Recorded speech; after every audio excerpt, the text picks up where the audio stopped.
worked with the, actually I have a question. When you worked with the classified technology, was there any point when you thought that that it was based on non-human technology? I mean, obviously, when you've seen the TR3B and sort of tried to piece together where that came from, were, in my group of buddies and a handful of people I actually traveled and interviewed, there are always hints and rumors of reverse engineering. Now, what's strikingly funny, you'd think if people believed in reverse engineering, and they did, absolutely, you would think you'd also hear stories of aliens who flew them. Right. And none of them, other than acknowledging they had to be aliens, actually saw one or knew of one, which is not really unusual if you think about the compartmentalization, the extremes of compartmentalization the military goes to keep people from knowing too much of the big picture. Right. So I wonder how that would affect the autopsy report and what your reaction would have been. Let me go into this other thing a little. Okay, go ahead. I'll back that up. More. Between a couple of them, they knew the story all the way back to the early 50s, where I believe it was either Gravity Ran or General Gravity at Carswell Air Force Base in Fort Worth, which I believe is where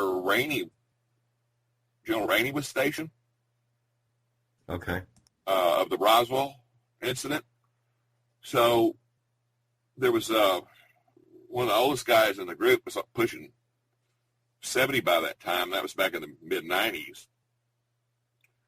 Told me the story that when he was a young MIT graduate and he was at Carswell, that they had pieces of equipment that they were reverse engineering. And he was told it's foreign technology. And, of course, all foreign technology was handled by the FTD, Foreign Technology Division, at Wright-Patterson Air Force Base. So after a year or so working on this stuff, trying to explain it, this micro-miniaturization of optic cables and circuits that were incredibly small, that they even had a hard time testing them. So at one point, he asked this leader of the group who had kind of befriended him and mentored him, he says, there's nobody on Earth that can make this stuff. And then the old scientist, he said, exactly. And he said, well, basically, what are you trying to tell me? He said, I'm not trying to tell you anything. You've already figured it out. So he was cryptic, but he acknowledged it wasn't made on Earth. I mean, there was more to the story, but I just don't remember it. But I did manage to track all the way back to the early 50s, where one of the guys had actually worked at, I believe it was Gravity Ran at Carswell Air Force Base. Okay. And they were doing reverse engineering. Now, what was the question after that? The question was about the alien autopsy and your impressions of that. I got the MJ-12 charter signed by Reagan by proxy, and the alien autopsy from a friend we'll call Dale. And I knew Dale all the way back from late 60s, the Vietnam conflict, and we were also stationed together at Cannon Air Force Base. We didn't work in the same area, but we were close friends. And his father was career NSA over 30 years. So when I was writing the book, I was talking to Dale in detail about the book, and he told his father about the story I was writing. And his father says, well, how well you know this guy? And he said, well, he's basically my best friend. I trust him with my life. So his father says, well, I'm going to give you a couple of documents. It's going to be a lot of stuff blackened out. And you retype them and mail them to him. So that's how I got, I was actually shocked. I had never heard of the MJ or MJ-12 group. Right. And these are documents that are in your book, Alien Rapture. Yes, and they're also on our alienscientist.com forum. You can actually look at even my own personal military documents. But yeah, I was shocked. And what's funny is I was the first one to talk about the removable lenses on the aliens from the autopsy report and the geo organ, which is, we have many organs, but apparently these Roswell aliens had this kind of look like a inner tube shape, small inner tube, or round, and that's why they call it geo organ. And it functioned as lung, heart, kidneys, whatever. So its physiology was internal physiology was completely different than ours. Yeah, there's rumors that those removable lenses went into the night vision technology division. They were obviously external equipment. I mean, things we use as built into glasses or goggles or helmets. They actually somehow incorporated into some kind of thin film, probably nano technology, to where it was like a contact lens, and it just covered the whole eye to where when you people that see these aliens, they've got these dark eyes. So who knows? They could probably see in multiple spectrums, and the infrared, ultraviolet. They could block harmful rays. Who knows? It may even see through things. Yeah, it's very interesting. I mean, technology we're just now discovering, or publicly, they were trying to figure out how it worked back in the 50s. Right. There's other MJ12 documents out there. Of course, you're fully aware of Stanton Friedman and his work that he's done. Did the documents that you received match up in any way to what he had? Yes, other than the fact that we plugged in, a lot of the names were blackened out.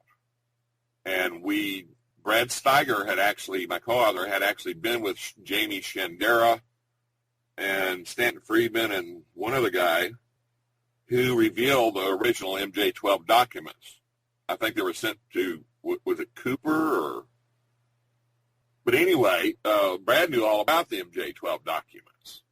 And the names that were missing, he said, well, that had to be this guy and that had to be that guy. And we made a decision to plug in names, because otherwise, when people are reading the story, if there's just a bunch of blanks where there should be names, it wouldn't make any sense to them. And I've always admitted that we plugged in the names and one or two dates. In fact, when I originally came out, I posted the original blanked out the way I received it on Jeff Rentz's show. You can still go to Rentz.com and look up Fouché and find them. Of course, they're also on our forum. A couple of things that struck me as the signed by President Reagan by proxy basically means somebody rubber stamped that MJ12 charter behind Reagan's back. Somebody in secret government or whatever you want to call them. But when I read the MJ12 charter, having spent all those years in the government working on contracts and specifications and organizational charts and all that kind of stuff, the language read totally true to how something like that would have been written. I found no fault in it at all. Mm-hmm. So there was it did line up with some of the other documents that were out there claiming to be the MJ12 documents.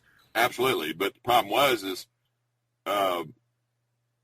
Stanton was skeptical, but he said on the surface, because I don't have the original documents, it reads like what would have been written about those two subjects. But I met Dr. Woods' son out at Laughlin and offered to send him what I had, and he was extremely rude to me. And he says, if we don't discover it, we don't want to see it. And I'm going like, what a narrow-minded prick. Okay. And he was. I mean, he rode on his daddy's coattail like other people we know. And, he's not a doctor. He didn't spend 20, 30 years with McDonnell Douglas and stuff like that in high-ranking positions like his father. He just, Right, okay. So,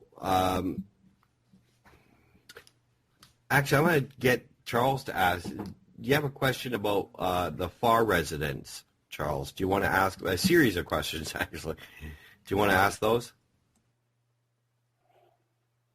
Well, he's probably going to ask about the entrainment, light and sound technology that Dr. Farr used on Joe Green to retrieve his memories.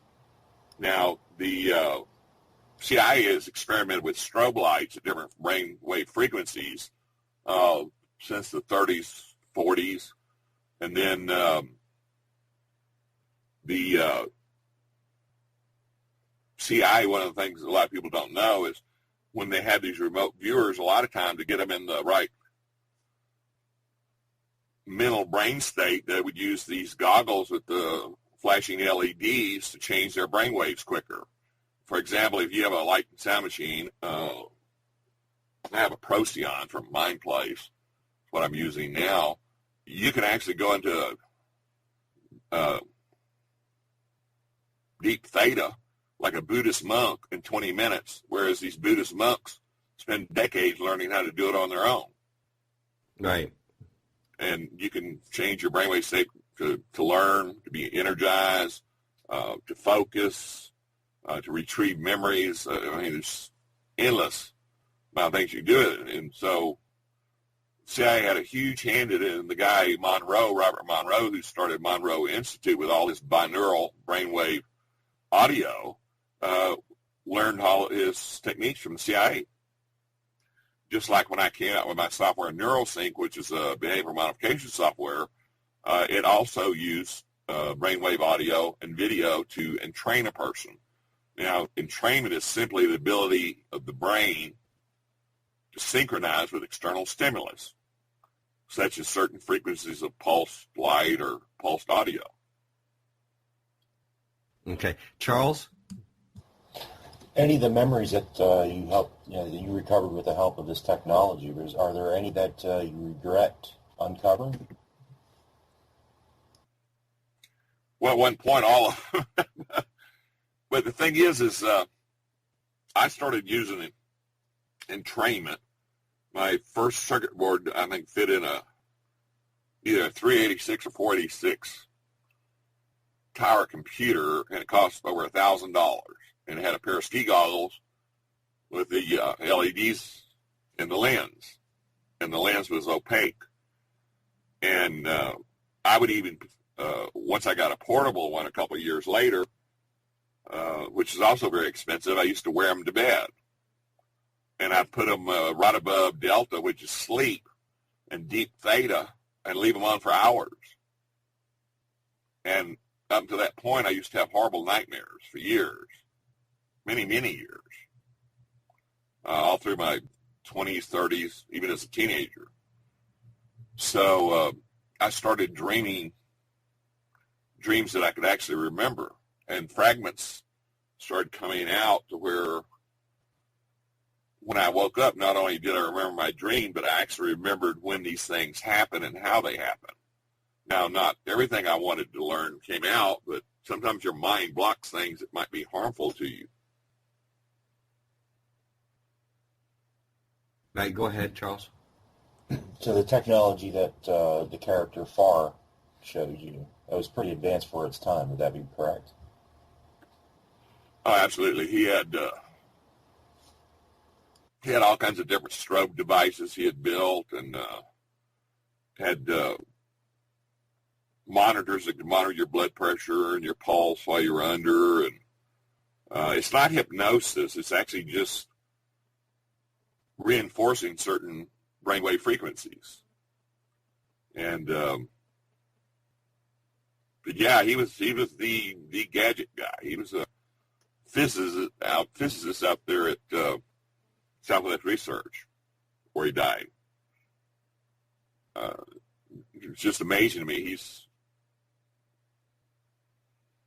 Him and Robert Austin, who owns MindPlace, who I've bought all my stuff from over the last 20 years, were way ahead of their time.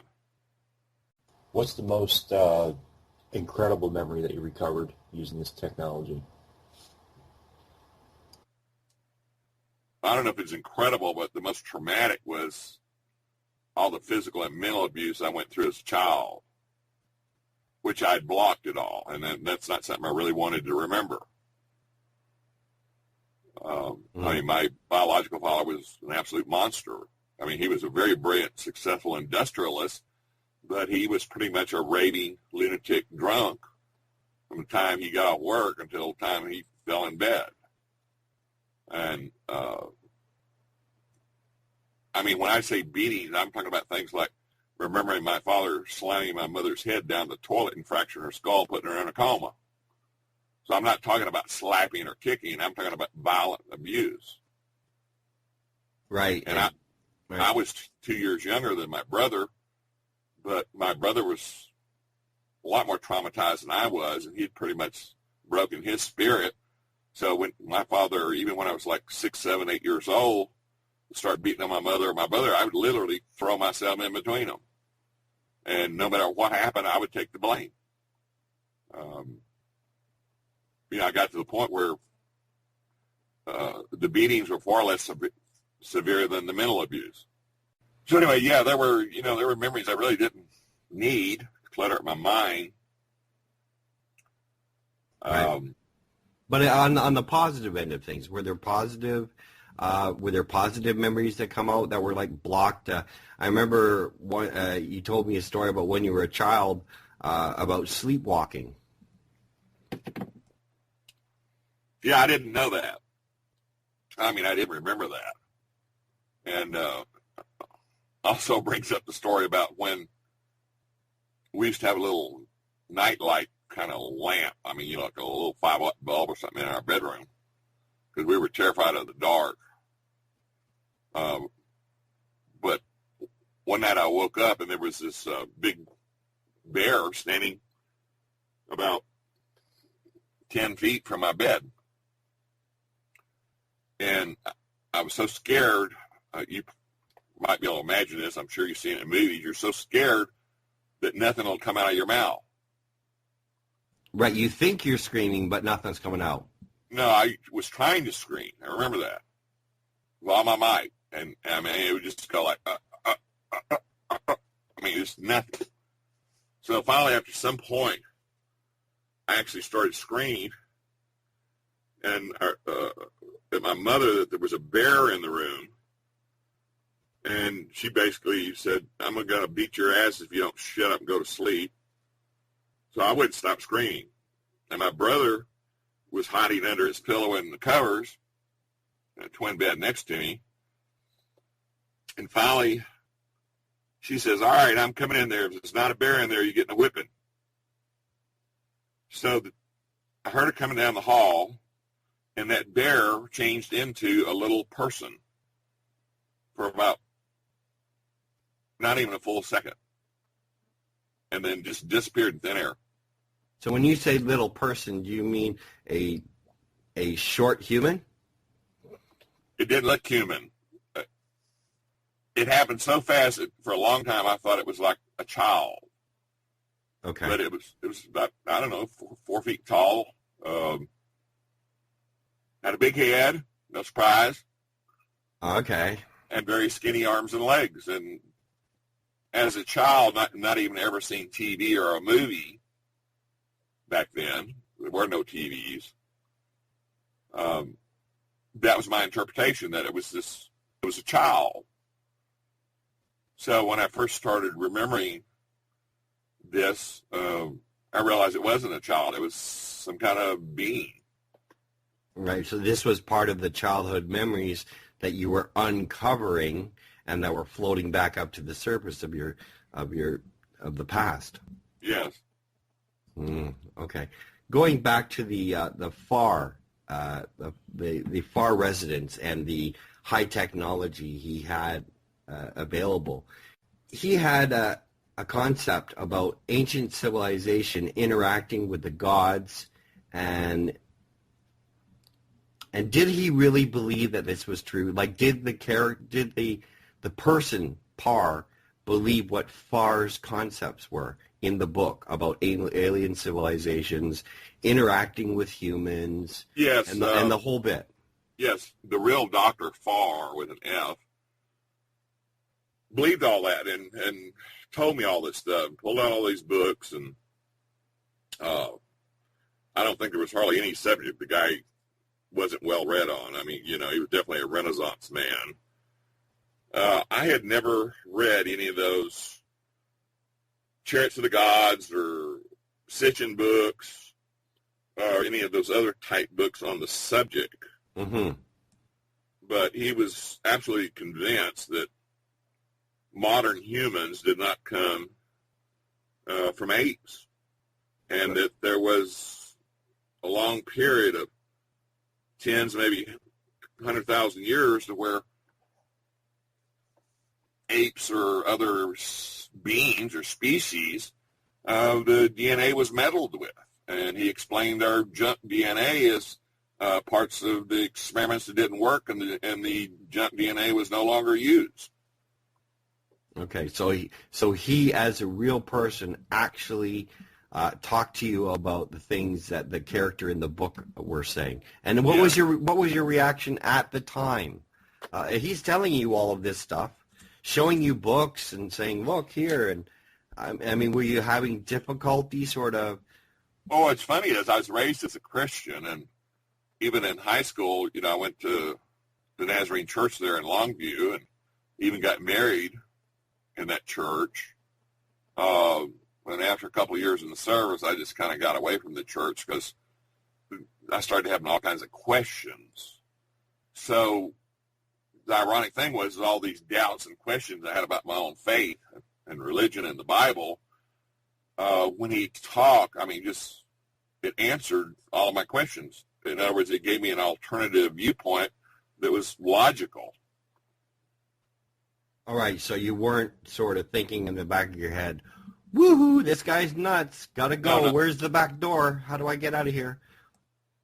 No, not at all. I mean, he was a very calm, deliberate, brilliant person. It's like being able to sit down next to Einstein and have just a friendly conversation and understand what he's saying. Okay, I get that. No, I mean,